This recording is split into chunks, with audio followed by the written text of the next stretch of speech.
আসসালামু আলাইকুম। আমি রায়হান আহমদ, সভাপতি, প্রতিষ্ঠাতা বিশ্ব মানবাধিকার রক্ষা সংঘ। বনভোজনের বাস বিদ্যুতায়িত, রাস্তায় মৃত্যু ফাঁদ ঝুলে থাকে, দেখার কি কোনো কর্তৃপক্ষ নেই।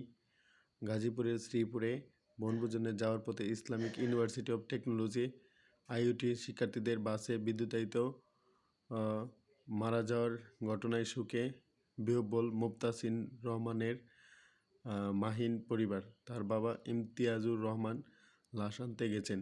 তার দুর্ঘটনার খবর শোনার পর থেকে বারবার মূর্ছা যাচ্ছেন মা নাজমুন নাহার। সড়কের মধ্যে দুর্ঘটনায় প্রতি বছর বাংলাদেশে এবং বিশ্বে অনেক মানুষ মারা যায়। সুতরাং সড়ক দুর্ঘটনা বা রোড অ্যাক্সিডেন্ট মোকাবেলা করার জন্য আমাদের বিশ্বকে আরও বেশি সচেতন হতে হবে।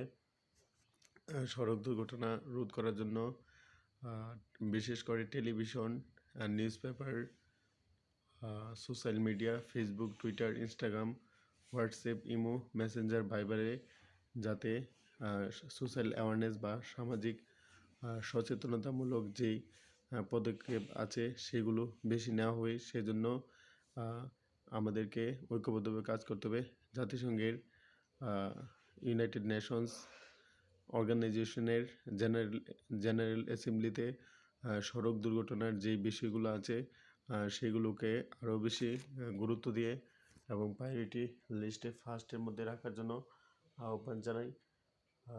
সড়ক দুর্ঘটনায় বিশ্বের কোনো মানুষের যাতে মায়ের কোল যাতে খালি না হয়, সেই জন্য ঐক্যবদ্ধভাবে কাজ চালিয়ে যেতে হবে।